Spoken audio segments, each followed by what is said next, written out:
Well, good evening. This is Scotty Sanders, and welcome to my Facebook Live.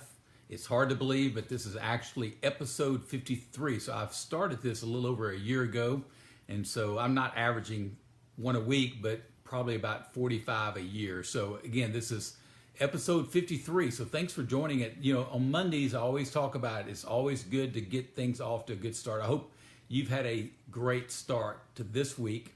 And look at Mondays as a way to kind of double things up. Just start out fast, go all day, get a lot done, and it really sets you up for a great week. So if you don't know me, my name is Scotty Sanders. I'm an international leadership consultant, and I love getting to develop leaders. And my purpose in life is to encourage and empower others to live, lead, and then to finish well. So that's what I love getting to do, and that's why I do Facebook Live, is to help others to lead themselves well, and then it gives them an opportunity to get to lead others. Because I believe when you lead yourself well, then opportunities will come for you to get to lead others. So tonight I'm going to be talking to you about 5 core abilities I believe that every leader should have, and not that you're going to be perfect on all 5 of these, but if you'll pay attention to them, you'll need to kind of think through, you know, which one of these or 2 of these that I need to really work on. But I think it's something that all leaders need to have, you know, pretty good abilities in order to lead at a high level. So let's just go ahead and dive in. Again, this is episode 53, and I'll be talking about the 5 core abilities leaders need. So here's the first one. It's the ability to simplify. All right.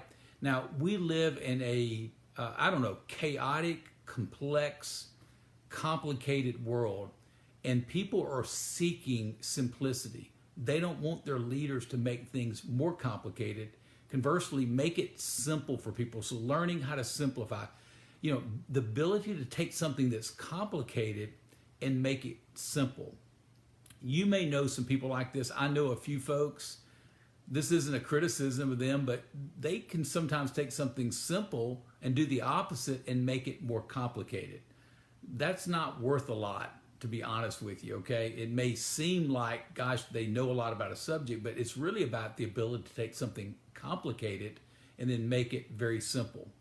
Donald Miller, that wrote the book Story Brand, and is one of the guys I listen to for podcasts, he talks about, as part of his company, if you confuse, you lose. And that is just so true. Think about it in your own life. You tend to not make decisions if there's confusion.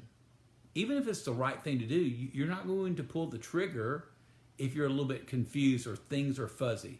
So it's so important that we simplify. So if you're trying to sell a product, or you're launching a new product, or you're trying to present something, you know, if it's not simple and if it's confusing, people are not going to follow you, or they're not going to make a decision to do something. So again, the first core ability is the ability to simplify.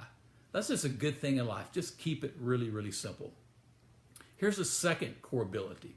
It's the ability to attract top talent and then know how to mobilize them or empower them. Okay? Now let me just give you a little heads up here. It's much, much easier to attract top talent when you are top talent. So the challenge still goes back to you. What are you doing to develop yourself that you can become a top leader, top talent? You know, I think John Maxwell made this popular years ago. In fact, I think Peter Drucker before him talked about the different levels of leadership. And so, you know, the aspiration would be, how can I be a level 5 leader? But here's the principle behind the different levels. A level 3 leader will never lead for a long period of time. A level 4 leader. Level 3 leaders tend to attract 1s and 2s. So if you want to attract top talent, you've got to improve your talent level, your ability to communicate, your ability to lead, your ability to make decisions and tough decisions. And you have to have the ability when tough times come to hang in there and not give up. Listen, almost every day, you know, I get a hit in the gut somewhere about something, you know, because when you're trying to do things that are big, that are global, you know, things are going to happen. It's not going to go perfect every day. But, you know, when you get knocked to the mat, it's about getting up. And so you become top talent when you get off the mat some and learn from that and how you can make it better. So the first thing there is, or to to attract top talent, you've got to become top talent. And then the mobilize piece of that is you've got to be confident enough in yourself and the ability to know how to turn people loose to go get it done. All right, so the first one is simplify. The second one, attract top talent and mobilize. And then the third one is predict. And another word would be project. You have the ability to predict short term and also long term when it comes to the organization you work in. If you're over a department or whatever you're over, how can you predict short term and long term? Do you have a 90-day plan? Okay, so I've got two different nonprofits that I serve as the executive director. I have to work with two boards. Then I oversee my consulting business, and I work with clients all over the world. I've got to be able to project and predict short term, but I also need to be able to long term plan, and that's more in the 1 year and 5 years, and that allows you to kind of see where the organization is and where it needs to go, and then you can figure out what are the steps you need to take to get there. So being able to predict is very important. So again, going back over these 5 core abilities, every leader really needs the ability to simplify, the ability to attract top talent and mobilize. Third, the ability to predict or plan or project. And I just use the word predict because we don't use that a lot, short term and long term. And here's the fourth one, the ability to systematize. Okay, that you can put systems and processes in place, because systems lead to sustainability. If you're having to reinvent the wheel every project or every week on something, it's not sustainable. So you build in a good system approach, okay, a good process. So you want to have a good system or process to, if you have a company, what's the HR, the salary administration plan? What is the customer care system? What's the sales system? You know what I'm talking about. If you're a CPA, you should have certain systems to do your client's work, a process that it goes through. So I can't figure that out for you, but think in terms of systems and processes. So when I do this Facebook Live, and it may seem to you that I just happen to get on here and wing it, but there's actually 19 different steps in the system that my team of 4 people that just do this one thing. My wife Cindy helps on this, my daughter Jenny, and our creative director who's on right now, Kevin Lynham, and myself. 4 of us put this system together that we've refined over the last year to make it better, but there's actually 19 steps. And we've got it down pat now, what needs to happen.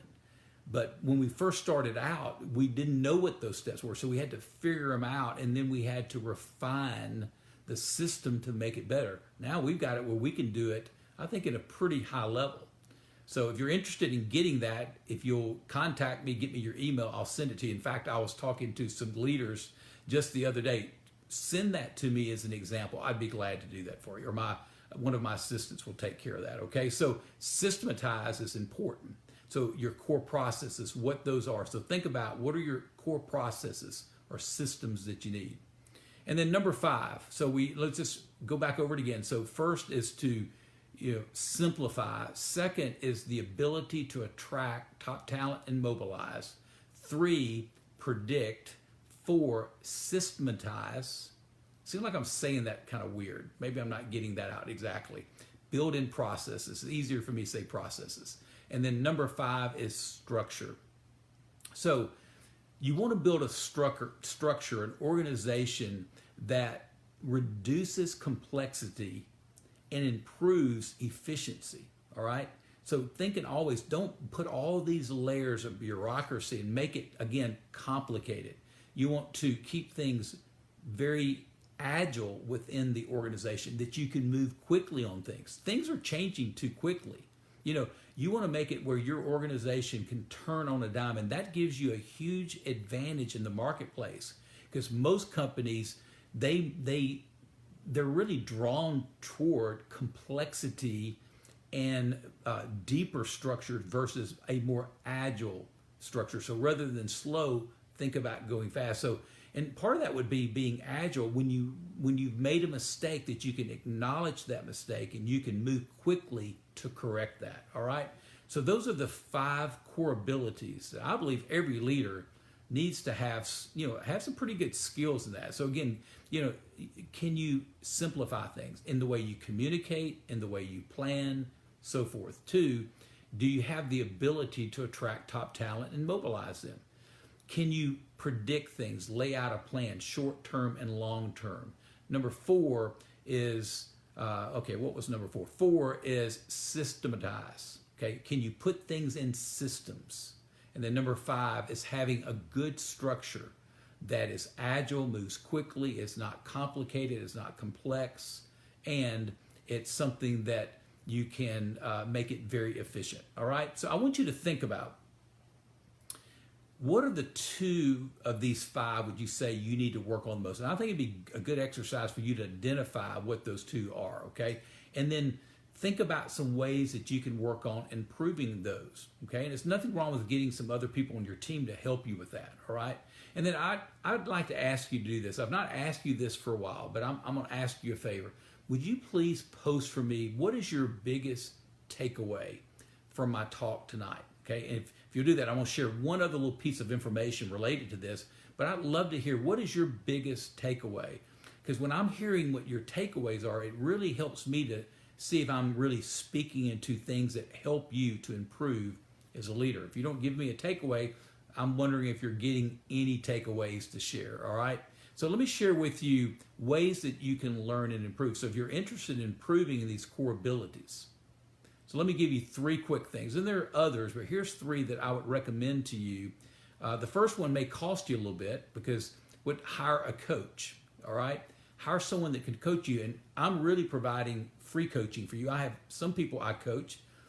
I guess I charge a pretty high dollar amount for that, but I'm providing some free coaching for you. But you may want to decide to hire a coach that can specifically work with you and that can keep you accountable. See, I can't keep you accountable.